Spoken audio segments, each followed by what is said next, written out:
Hello lovers of literature. I hope you're doing fine. So last day's video, I'm thankful to you people because so many of you commented that you really understood the first scene of Merchant of Venice quite well. So I'm really elated to have got that feedback. But of course, many of you have come across with doubts too. And you have asked me openly in the comment section below.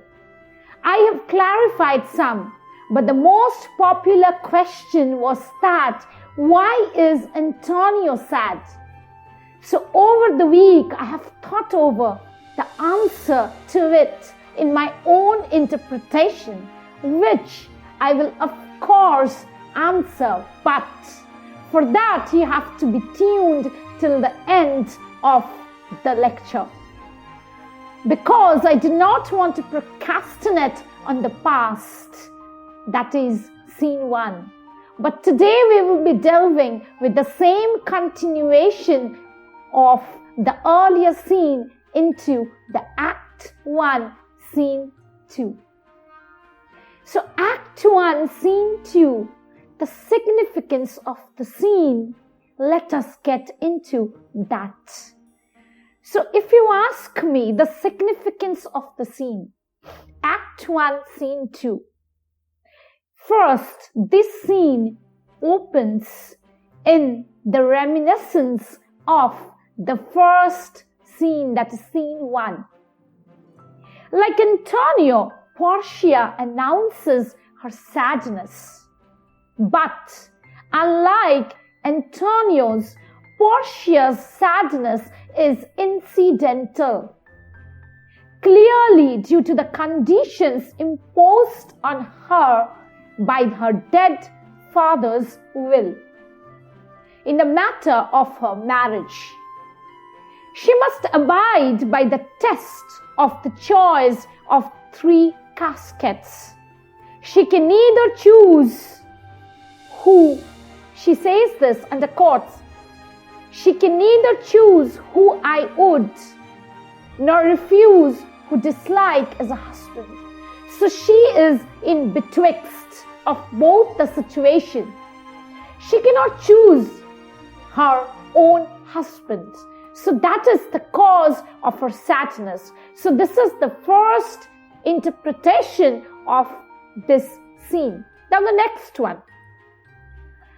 So if we come to know that what has led to expect that Portia, who was a woman who was very beautiful, as Bassanio presents to us in the earlier scene, and was very rich, but what we have now before us is a woman who is not only beautiful, but she has sharp wit. And she is known for her agility of mind and for the sharp, satiric intelligence. It is in fact Portia's satiric flair that provides this comedy with most of its sparkle. Here it is displayed brilliantly when Nerissa urges Portia to reconsider her various suitors thus far, and Portia offers her wry and droll comments on each one, which speaks of her hatred or not liking towards each of them, and she states the reason with a pinch of salt. It is at this point Shakespeare gives his audience the conventional Elizabethan satiric view of the other European nations in terms of the suitors. So this is another point which is quite important to understand the critical appreciation of this scene.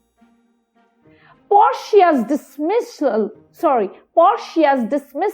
of each of her suitors corresponds to her age's caricatures of the typical Italian, Frenchman, German, and so on. So the Neapolitan prince she, according to her, under quotes, does nothing but talk of his horse. A characteristic of only the southern Italian. The County Palatine from the Rhineland is a pure, unadulterated dullard. He is unable to laugh at anything. Monsieur LaVon is every man in no man. That is to say, he has many superficial and changeable characters, but no single substantial one. That means he seems to be molded in everyone's character, not having a firm personality of his own.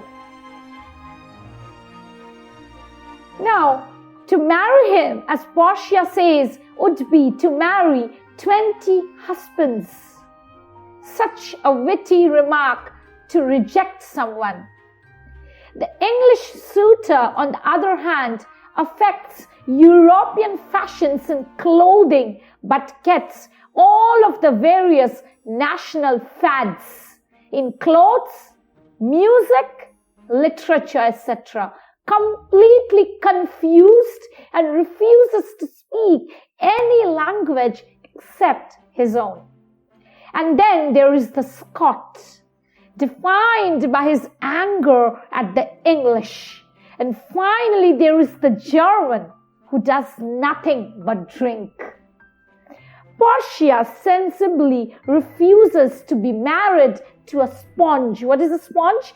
The sponge absorbs everyone's character or does not have something of its own. Basically, now we can say that this scene has three major purposes. First, it outlines the device of the caskets for us, which will provide the dramatic basis of the scenes in which the various suitors hazard their choice of the proper casket for Portia's hand in marriage. Second, it introduces us to Portia not simply as the fair object of Bassanio's love, but a woman of powerful character, wit, perceptive about the people around her, and quite able to hold her own in verbal combat with anyone in the play. That means she is blessed with the gift of the gab. This is a very important quality which is given to Portia's subsequent presence in the play. Her brilliance in words is proved much later in the play. As a result, will not come as a surprise to the audience. So the audience is prepared by this witty remark of Portia's linked to the later scenes we are going to come in this act. Finally, there is a minor but significant touch towards the end of the scene, when Nerissa asks Portia whether or not she remembers certain Venetian, under quotes, Venetian, a scholar and a soldier. So it is referred to our protagonist, that is Bassanio, who had earlier visited Belmont. First, we hear Portia's immediate recall of Bassanio, indicating her vivid memory of him and implying an interest in him. So that is what Bassanio has already mentioned by fair, speechless messages. Some of you have also questioned me what is meant by fair, speechless messages. So that is what is meant, that she has proved her liking for Bassanio quite early when her father lived by messages which were not worded, But of course, those messages spoke of of her love for him. So first we hear Portia's immediate recall of Bassanio, indicating her vivid memory of him and implying her likings for him. The scene reminds us that despite the obstructions to come, this is a comedy, and that because of Bassanio's attempt to win Portia and her affection for him, both of them will be finally rewarded in the nuptial of marriage. So these are the main points to the interpretation of the first act, scene 2. Now, if you see the setting, the scene, of course, is set at Belmont, a room in Portia's house. Enter Portia and Nerissa. Portia says, "By my troth, Nerissa, my little body is aweary of this great world." So Portia says, "By my faith, Nerissa, my little body." So she speaks that how the little body speaks of her choice, that she has not been conferred upon her father's death. Little body talks about the little importance that she has in this life because she is restricted to choose her husband. So that is why she says, "My little body is aweary," means tired of this great world. So the world seems to be unfathomable, seems to be beyond my reach, because the ways of the world are unknown to me. The ways of my Father are unknown to me. Now Nerissa says, Nerissa, you have to remember, is also a lady suffused with ready wit. So the repartee between Portia and Nerissa is of course not of a mediocre level. It is a repartee between two ladies who are filled with wisdom, wit, sharpness and agility of tongue. So Nerissa says, "You would be sweet, madam, if your miseries were in the same abundance as your good fortunes." So she says, "You would be, dear madam, if your miseries were as great as your good fortunes. And yet for aught I see, and for anything that I see, they are as sick that surfeit with too much." So people who are overfed, surfeit means overfed, with too much of food or too much of wealth, those people result in agony. Just like those people who are not fed up to their brim. So equally, people who are overfed and people who are unfed, both are unhappy people. And that's why to be in between is the best way to balance life, between having too much and complaining of not having. So she says, "I see they are as sick that surfeit with too much, as they that starve with nothing." So that is what I told you. Those who have nothing to eat, those people are also agonized. And the people who have too much are also not happy. It is no mean happiness. Please mark this. So she says, it is no mean happiness. It is no little happiness, therefore, to be seated in the mean. See, play of the word mean, M-E-A-N, mean happiness, which means no little happiness, and seated in the mean, which means placed in the middle, that means between having too much and not having. So this kind of play of words is known as pun, P-U-N, pun. So Shakespeare is well known of imploring or implying pun into his writings, which gives a play of words.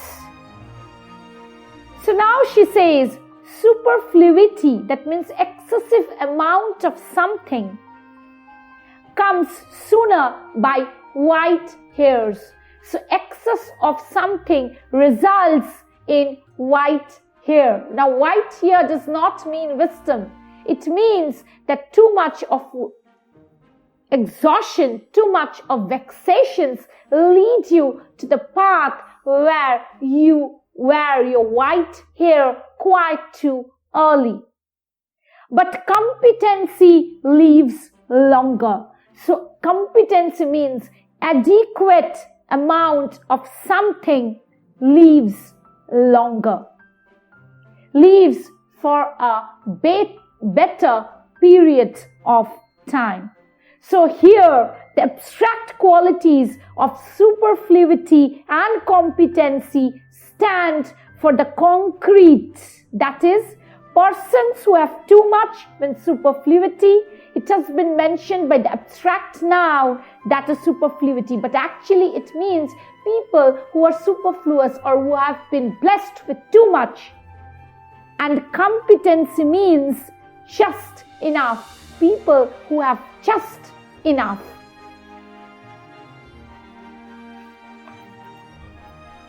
Portia, good sentence and well pronounced. So Portia says, good proverbs. You have spoken quite well and well spoken. They would be better if well followed. So Nerissa says, they would be better if they were followed quite well. If to do were as easy as to know what were good to do. Now she says, if to do good things were as easy as to know what is good. Chapels had been churches. So a small chapel would become a bigger church. What she means is, if saying something is so easy, then of course chapels would have become as huge as a church. And poor men's cottages, prince's palace.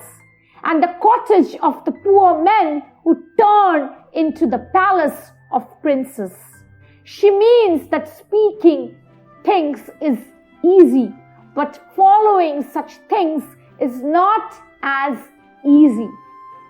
It is a good divine that follows his own instruction. So it is a good preacher who follows his own instruction. Divine means preacher. I can easier teach 20 what were good to be done. So it would be easier to teach 20 people about the good things that needs to be done than be one of the 20 follow my own teaching. But when it comes to my own teaching, I might not be able to follow any one of the 20 things that I have preached. The brain may devise laws for the blood. So one may try to control one's passions through reason. But a hot temper leaps over a cold decree.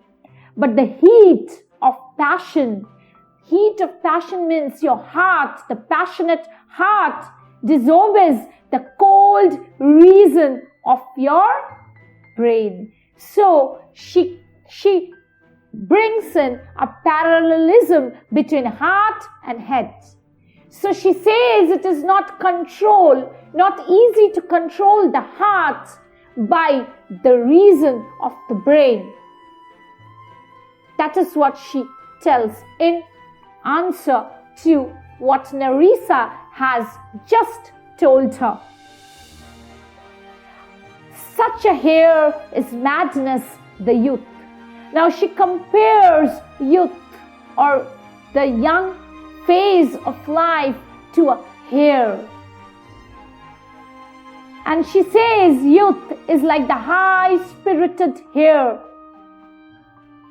to skip over the meshes of good counsel that leaps over the nets, or the meshes means the nets of good advice,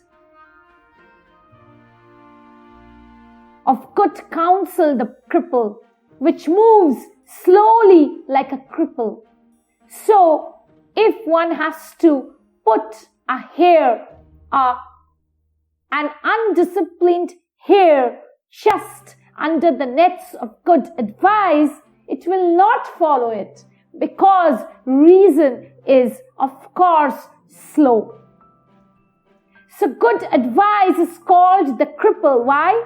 Because it is slow and circumspect in its action, unlike the hare, which is proverbially fickle and easily excitable. But this reasoning, very important line this is, but this reasoning is not in the fashion to choose me a husband. So she says, but reason or thinking will not help me choose my husband. So here she speaks of her unwillingness to follow her father's will. And she also talks that how hapless she is because she is a victim at the hands of fortune. Oh me, the word choose. Now this is apostrophe. Why? Because she addresses an abstract idea, that is choice. I may neither choose whom I would. So I am restricted to choose whom I would like to choose, nor refuse whom I dislike, nor am I allowed to refuse whom I do not like. So as if the word choice is not for me. As if the word choice mocks at me. So here she talks about the helpless condition that she is in. So is the will of a living daughter curbed by the will of a dead father. Again the play of words. She says, so is the will of a living daughter. So the willpower of a living daughter is curbed. Curbed means is controlled by the will or by the legal document of a father's will. So there are two wills. Again it is fun. Play of words that I told you quite some time before. With the words mean. Now it is with the word will. Is it not hard, Nerissa, that I cannot choose one nor refuse none? So is it not hard that I cannot choose anyone whom I like? And I cannot refuse anyone whom I do not like? So I am that helpless lady. I am that lady who has no power, who has been left powerless by my father.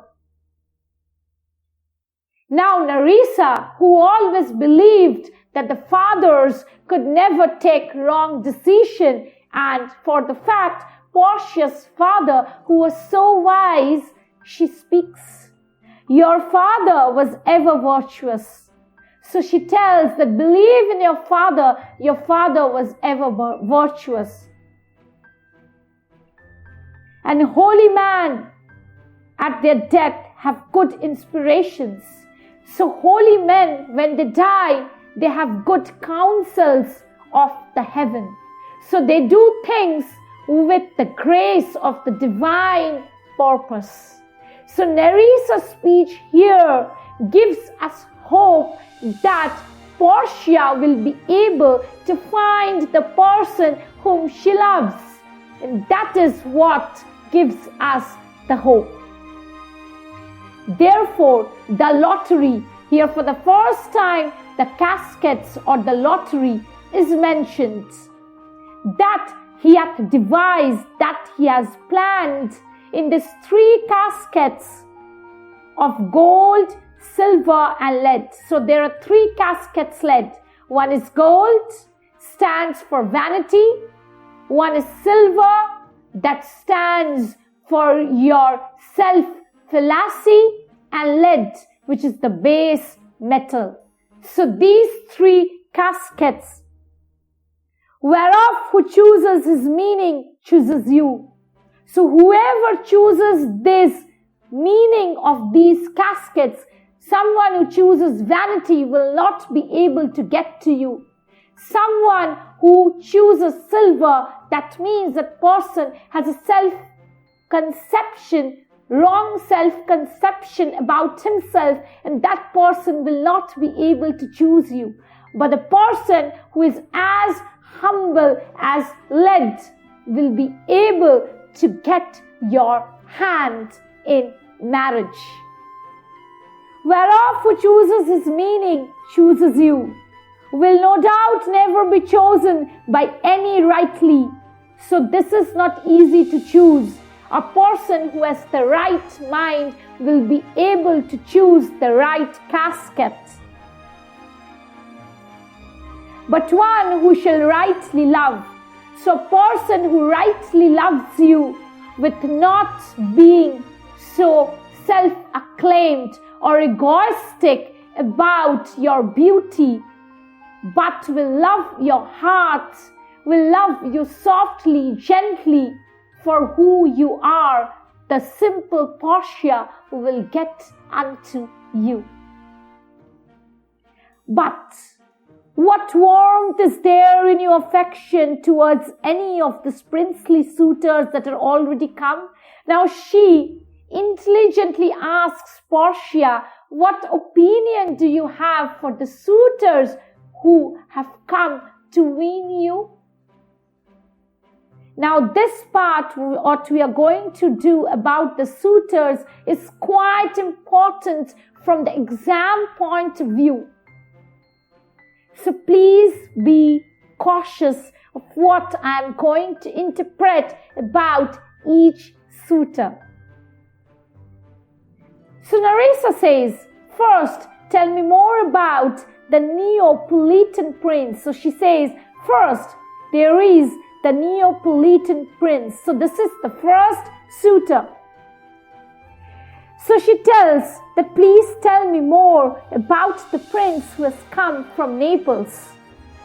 That is Neapolitan prince.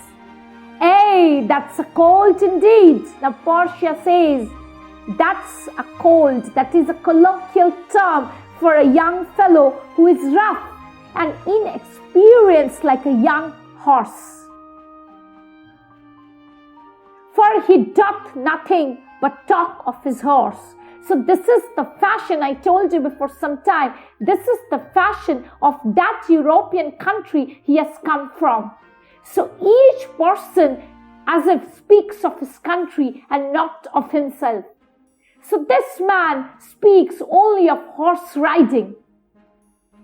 And he makes it a great appropriation to his own good parts, that he can shoe himself.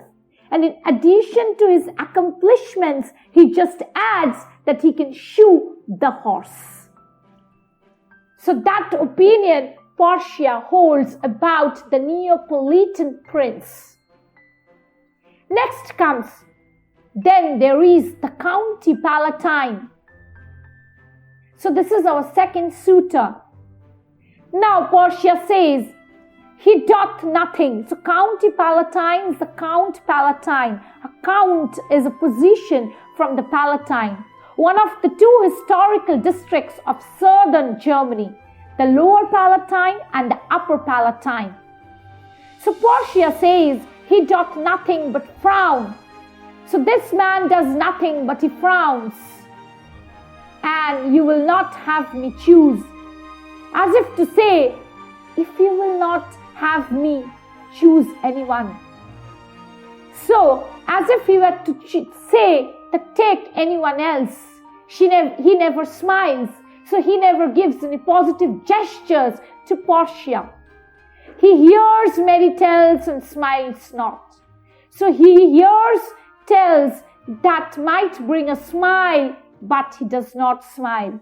I fear he will prove the weeping philosopher. So here it is an allusion, the Greek allusion. Now weeping philosopher means the Greek philosopher Heraclitus of Ephesus, who led a reclusive life and retreated to the mountains because of his contempt for mankind.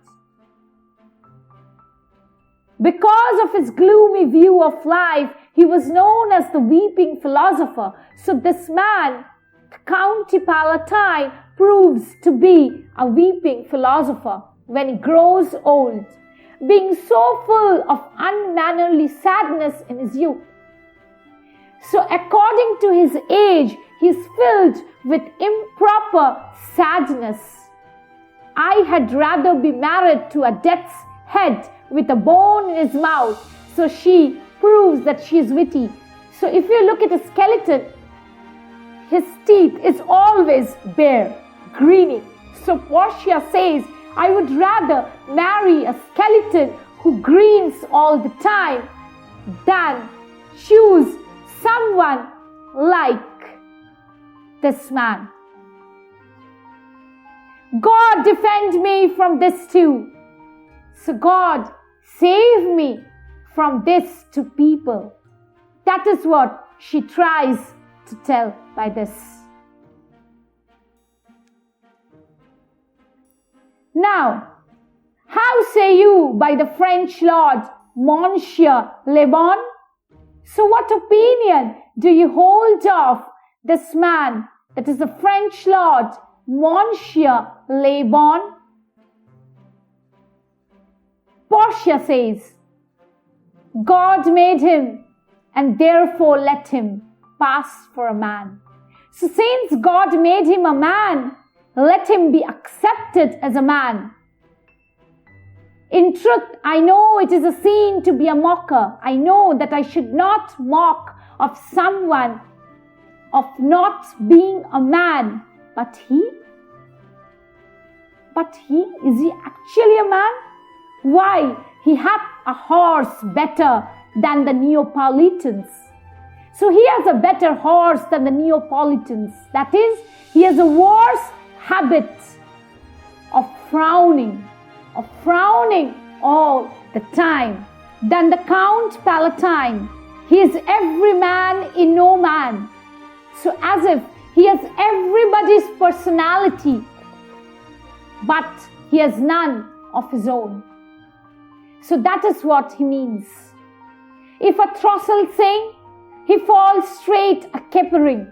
So if a throstle means thrush sings, he instantly starts capering, that is hopping, skipping, jumping to his tune. He will fence with his own shadow. So as if he also duels with his own shadow. He's such a scared person.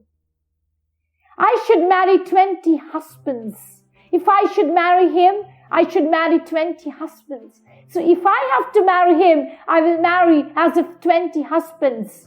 If he would despise me, I would forgive him. If he hated me, I would forgive him. For he loved me to madness, but he loves me madly. For he loved me to madness, I shall never requite him. I would never be able to love him back because he's such a person. Nerissa says, what say you then to the Falconbridge of the young Baron of England? What do you have to say of this young Baron of England? That's Falconbridge. This is a Fifth Suitor. You know, I say nothing to him. for he understands not me. So I do not want to say anything of him, because he does not understand me. There is a barrier of language, nor I him. He doesn't understand me, nor do I. He hath neither Latin, French, nor Italian. So he neither knows Latin, nor French, nor Italian. And he will come into the court and swear that I have a poor pennyworth in the English. And then he comes in the court and swears that my knowledge of English is as worthy as a penny. That means I am unworthy because I did not speak his language. It shows the superiority of England over other European countries. He is a proper man's picture.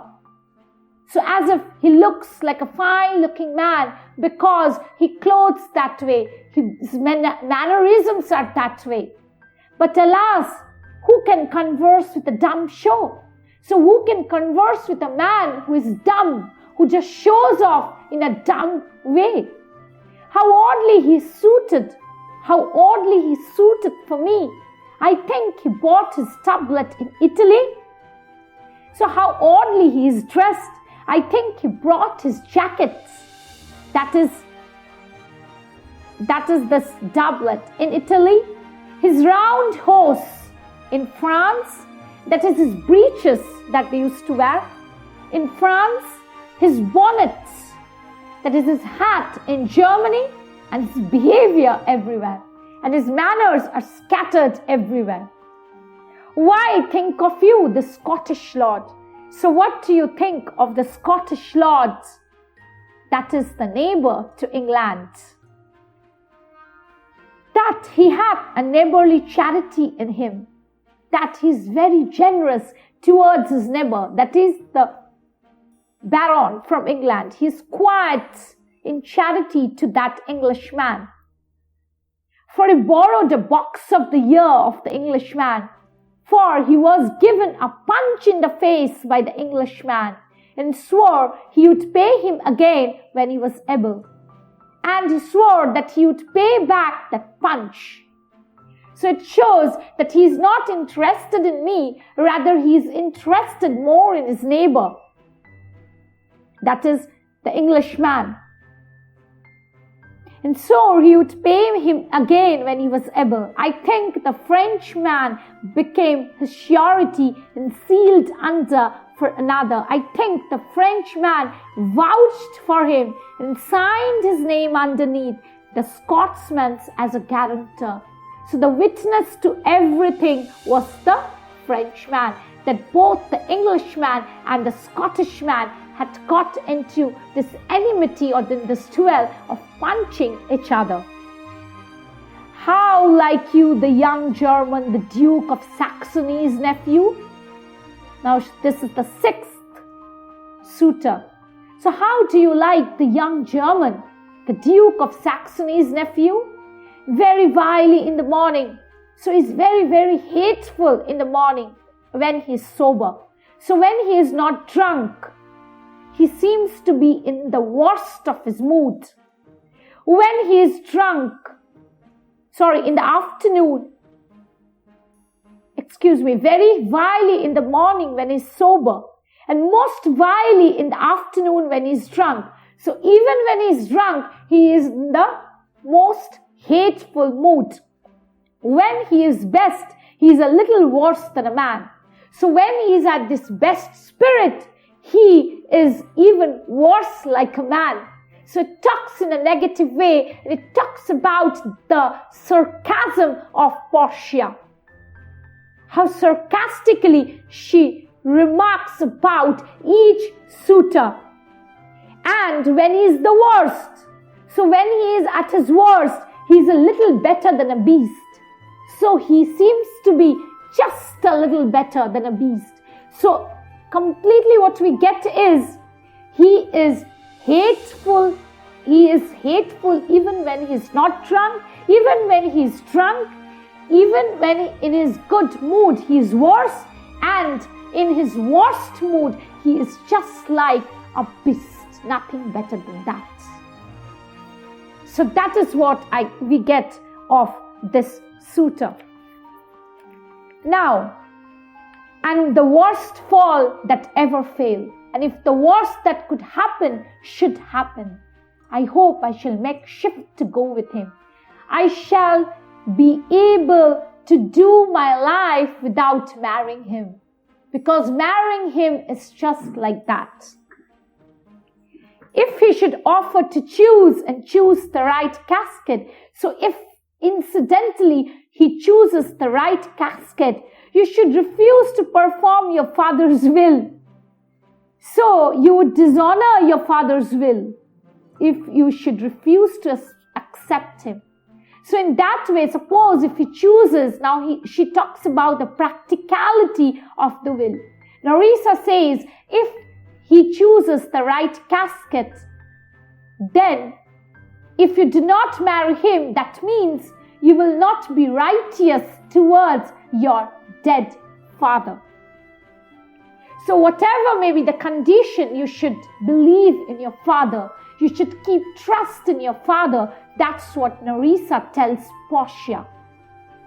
Portia, therefore, for fear of the worst. So I fear the worst thing might happen. I pray thee, set a deep glass of Rhenish wine on the contrary casket. Now the devise a plan. So the devise that a large glass of Rhenish wine. Rhenish wine is a German white wine from the Rhine district, which is considered to be the finest. So you please set a glass of Rhenish wine on the casket where my picture is not there, so that he gets attracted towards the wine and does not care whether he chooses the right casket or not. For if the devil be within and the temptation without, so who is this devil? So even if the devil is inside the casket, I know he will choose the casket as long as he is tempted with the glass of wine. I will do anything, Nerissa, ere I'll be married to a sponge.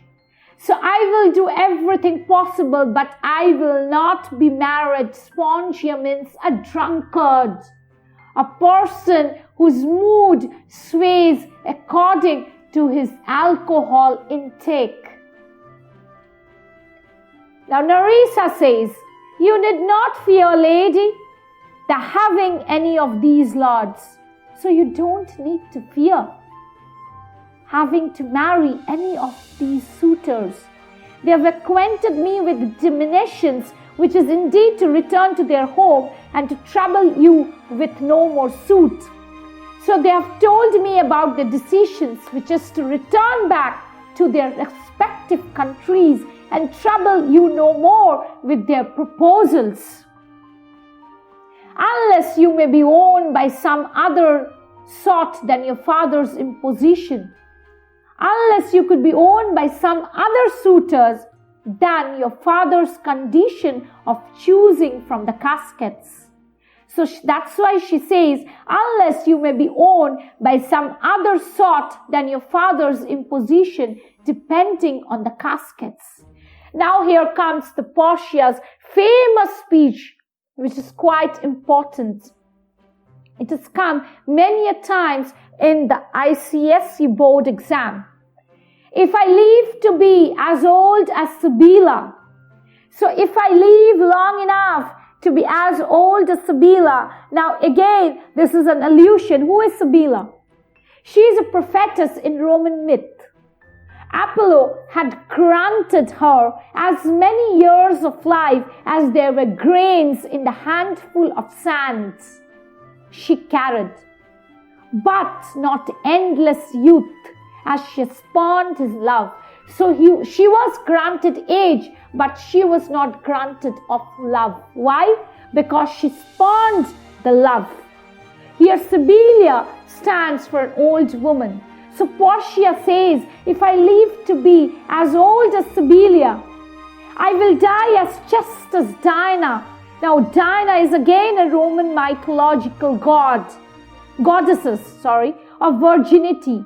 So even if I have to leave as old as Sibylla and I have to remain as chaste as Dinah, I will do so, unless I be obtained by the manner of my father's will, unless I am married according to my father's will.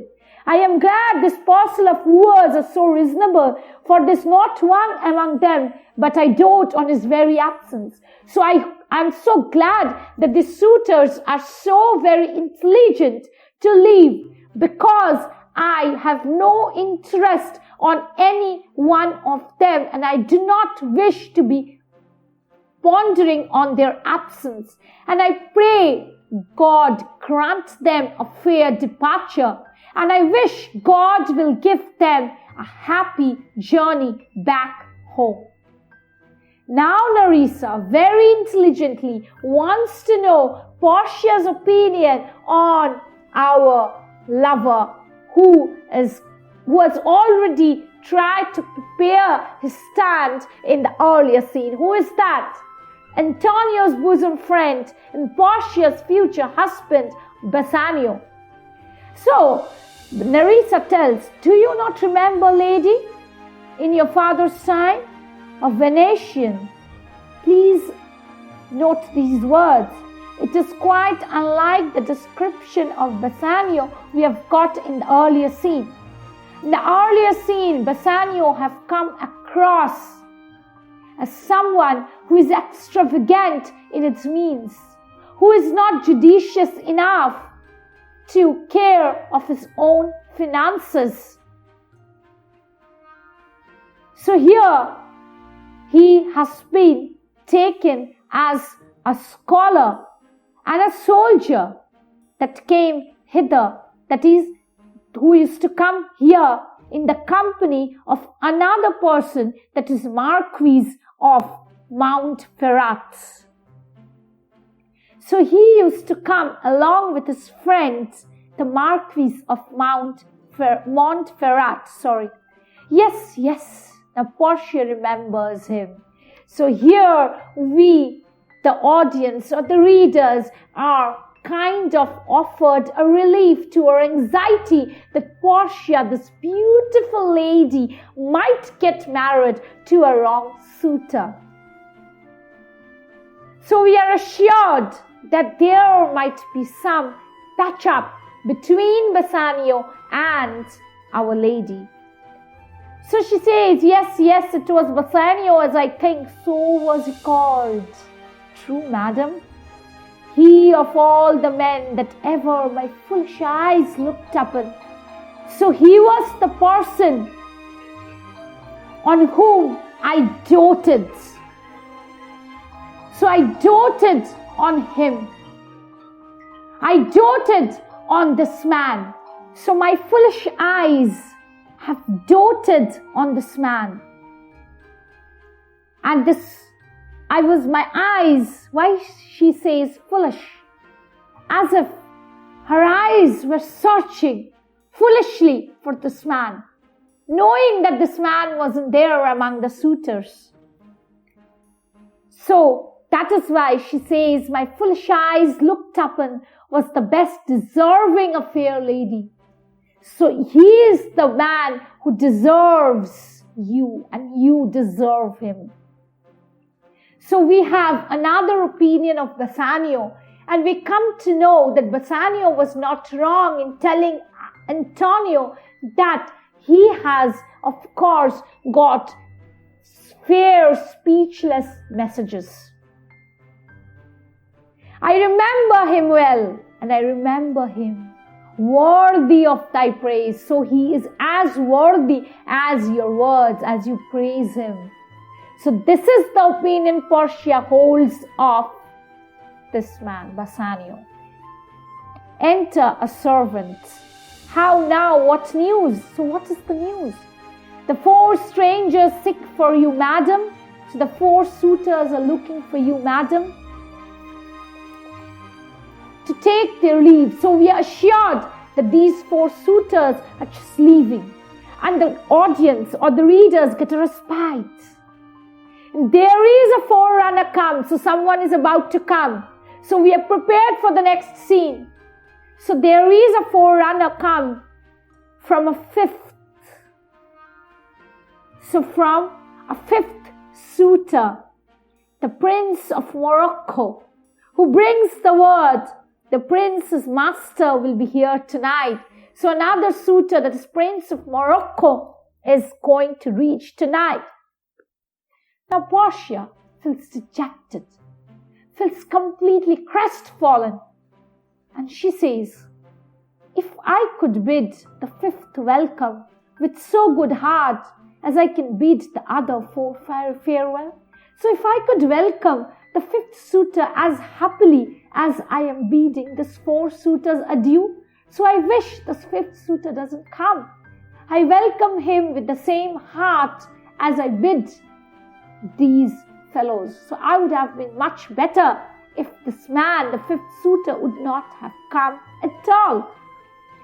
I should be glad of his approach if he have the condition of a saint and the complexion of devil. Very important, because Portia holds a racist view. She tells I should be glad of his coming if he has the nature of a saint but looks of a devil. So the color of his skin, Morocco is situated in Africa. So the color of his skin is that of a devil. So that's what she says. I had rather he should shrive me than wive me. So I wish that you'd rather he hears my confessions, what I feel about the devil, than marry me. Come, Nerissa, Sirrah, go before. So servant, just go. Whilst we shut the gate upon one wooer, another knocks at the door. So as we shut the gates upon one suitor, another is knocking at the door. So she feels completely frustrated with her situation. She feels as if there is no respite from these suitors who are just irritable to the core. Now, after having read the scene and reading the lines, let us do one thing. Which is very important, is let us get into the comparison between the two scenes, Act 1, Scene 1 and Act 1, Scene 2. Now, Act 1, Scene 1 begins with Antonio being sad, but not knowing why he was sad. Now, many of you have questioned me, why is Antonio sad? Which I am going to answer, so please listen carefully. So, Antonio is sad as if the place Venice, the commercial capital, and the cutthroat competition of that commercial world does not give him happiness enough, which he wants to, in terms of exploring his inner mind. That is why at last the play ends with the reconciliation of all the people residing at Belmont. So this can be one of the cause of Antonio's sadness. Another cause can be that he feels as if the differences between Jews, Christians, beliefs, faiths, different types of people overweigh him. So he's burdened by these differences, as if he wants to do away with the differences of wealth, of beliefs, of faith. But he cannot, as he lives in the commercial capital of Venice. And now, to compare these two places, which is very important, Venice and Belmont. Shakespeare makes these two distinct settings in Merchant of Venice. Belmont, that is just situated at the top of a mountain. It's the home of Portia and the feminine attributes of Portia. And the world of Venice is dominated by different men, be it Shylock, be it Antonio, be it Bassanio, be it Gratiano, be it Salarino, be it Salario, and et al. But this is the place where it is more of happiness, of celebration, of marriage, of reunion. So these are the contrasting places. And that is the place of betrayal, Venice, place of betrayal, of not ascribing to individualism, but believe in differences. But this is the place where one can be happy in celebration, in union, in solitude with oneself. So after having said that, I think this scene is quite clear to you. Please, I tell you, please put in your comments in the comment section right below the video. And till then, please be reading, please be happy to read literature. Love literature, live literature, read in between the lines. Happy week ahead. Thank you so much.